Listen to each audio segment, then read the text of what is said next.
ভাই তোমার নাম? আমার নাম ঐক্য সরকার। এই যে ভোটের লাইনে দাঁড়িয়েছো, হ্যাঁ। কততম ভোট দিতে এসছো? কি? কততম ভোট দিতে এসছো এখানে? এটা আমার প্রথম ভোট। First vote? হ্যাঁ। কি করো তুমি? আমি কলেজের ছাত্র। কোন ইয়ারে পড়ো? আমি ফার্স্ট ইয়ার। কোন জায়গা এটা? এটা হচ্ছে আহমেদাবাদ, উত্তর দিনাজপুর, কাশিমপুর। এই যে নতুন ভোট দিতে এসছো, হ্যাঁ, কেমন লাগছে?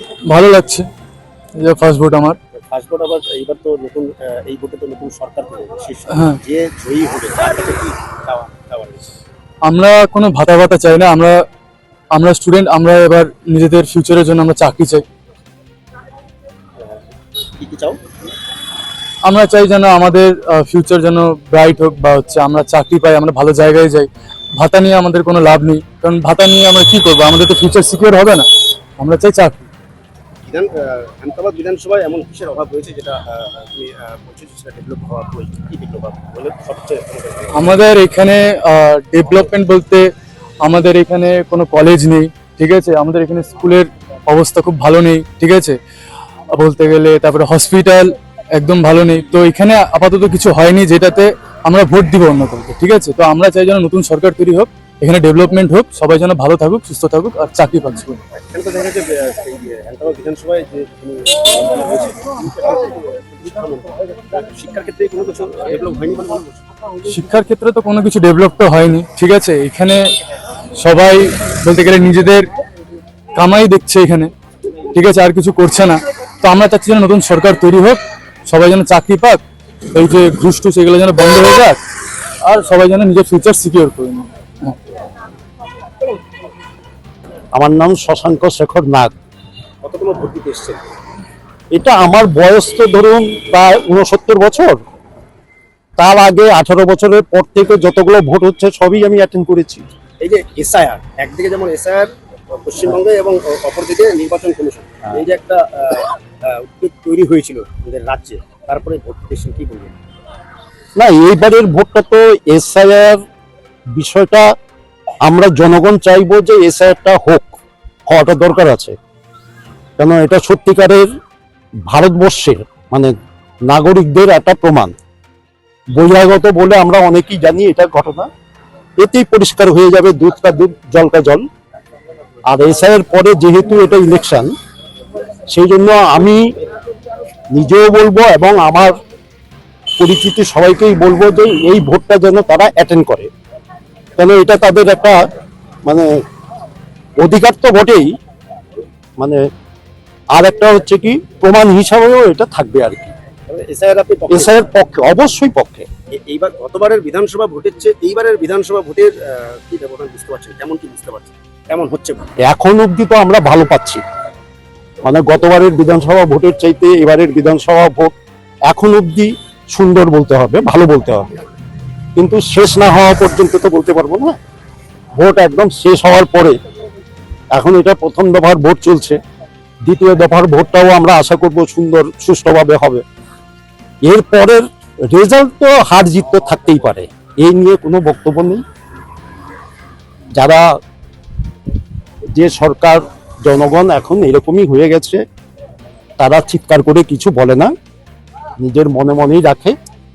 যেখানে ভোট দিলে তাদের স্বার্থ রক্ষা হবে তারা সেই দিকটাই দেবে।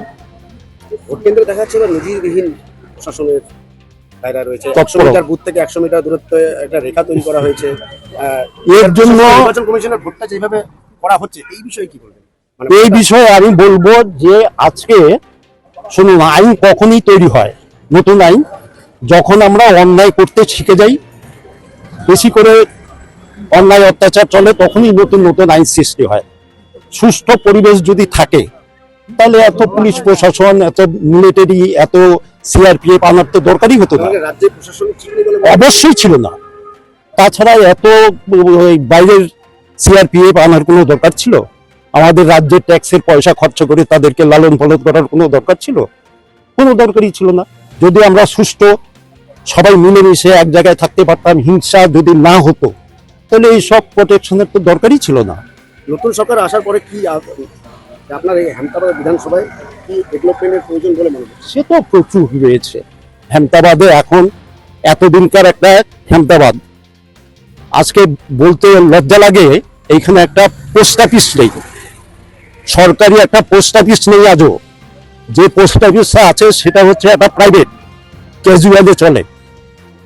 আজকে একটা রেজিস্ট্রি করতে গেলে আমাকে কর্ণজোড়া দৌড়াতে হয়, রায়গঞ্জে দৌড়াতে হয়। আমি এটা চাইবো যে আজকে অন্তত এখানে একটা কলেজ নেই, ছোট ছোট ছেলে মেয়েরা মানুষ হবে, ছেলে করলে তাদেরকে বাইরে যেতে হবে।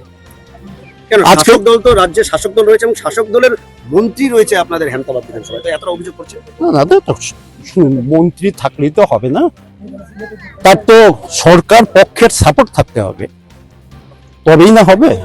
আজকে এখানে হচ্ছে না তা নয়, কিছু হচ্ছে, কিন্তু এখানকার রাস্তাঘাট এখনো সেরকম হয়নি।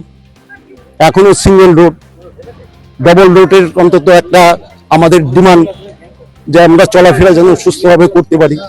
আমাদের এখানকার ছেলেপেলেদেরকে মানুষ করার জন্য একটা সত্যিকারের ওই কলেজ দরকার, একটা লেডিস কলেজ দরকার মেয়েদের পড়াশোনার জন্য, একটা হসপিটাল দরকার। আজকে হেমতাবাদের যে হসপিটাল আছে সামান্য একটুখানি আউটডোরের একটু ওষুধ পাওয়া যায়, কিন্তু ইনডোরের কোনো ফ্যাসিলিটি তেমন নেই। কিছু হলেই আমাদের রায়গঞ্জ হসপিটালে ট্রান্সফার করতে হয়, রেফার করে দেওয়া হয়। তো এইগুলো তো প্রয়োজন,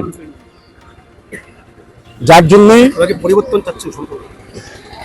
পরিবর্তনটা আমি চাইলে হবে না, জনগণ যদি চায়, জনগণের বিচারেই শেষ বিচার, জনগণ যেটা চাইবে সেটাই হবে। ভোট দিলেন, এবার মানে অনেকবার দিলেন ভোট, আপনার বয়স কত? 80। কখন লাইনে দাঁড়িয়েছিলেন ভোটে? আমি এখন বেশিক্ষণ না। ভোটের জন্য কতক্ষণ লাইনে দাঁড়িয়েছিলেন? আমি কোনোবারও আমি বেশিক্ষণ দেখি না, আমি যাই আর আসি। জানার সাথে সাথে ভোট দিয়ে হ্যাঁ। চলে আসেন। আচ্ছা, তো এই যে ভোট দিলেন, হ্যাঁ, কেমন লাগলো ভোটটা? ভালোই হলো। ভোটের ব্যবস্থা কেমন? প্রশাসন পুলিশের প্রশাসন কেমন ব্যবস্থা? আছে, ভালোই প্রশাসন আছে। কোনো ভয় বা আতঙ্ক না, কোনো কিছু না, কোনো কিছু লাগছে? না, এটা হয় না। আপনি কি চাইছেন যে নতুন সরকার হোক বা সেই পুরনো সরকারই থাকুক? যেই হোক নতুন আসুক, যতক্ষণ আমার দুঃখ নাই। কি চাইছেন? কি চাবার আমরা যে সরকার হবে সেই সরকারের কাছে কি চাইছেন? হবে, আমি কি চাবার চাওয়ার জন্য মানে না, কিছু আপনাদের চাই না। হেমতাবাদে কি কি কি দরকার আপনার? কি কি সব কিছু প্রয়োজন? দরকার। কি কি বলেন, কয়েকটা বলেন কি প্রয়োজন? কি প্রয়োজন? ছাত্রদের, মেয়েদের, বস্তুদের সুবিধা অসুবিধা তো আছেই, পায়, ওইটাই আমরা চাই। দেশটা যেন সুস্থভাবে থাকে, এটাই আমরা চাই। আপনি হেমতাবাদে তো আপনাদের শাসক দলের মন্ত্রী ছিলেন, হ্যাঁ, তার কাছে কি চেয়েছিলেন আর কি পাননি এমন কি? সেও আমাকে দিছে, টাকা যা চাইছে তাই পাইছি। সব, হ্যাঁ, সব পাইছি, কোনোটা ভুল নাই। সরকারের কাছ থেকে কোনো অনুদান পাচ্ছেন আপনি? হ্যাঁ, কি অনুদান পাচ্ছেন? এই বৃদ্ধ ভাতা। দেবাতা পাচ্ছেন? হ্যাঁ। কত পাচ্ছেন? আগে ছিল আমার যখন কংগ্রেসে আমার ছিল যখন, তখন পাইছিলাম 600, আর মমতা রানী আসতে পারে পাইছি 400, এই 1000 পাই। 1000 টাকা। মানে কংগ্রেসের আমল থেকে আপনি ভাতা পাচ্ছেন? হ্যাঁ, আচ্ছা, তো এই ভাতা কি এটাই চাচ্ছেন না আরো চাচ্ছেন যে আরো আমার দরকার না, আমার বাড়া লাগবে না, যেটুকু আছে আমার একা মানুষ, আমি এইটুকুই আমার দরকার, আর বেশি নাই। এটুকুতেই সন্তুষ্ট? সন্তুষ্ট আমার, কোনো জিনিস নাই। হ্যালো।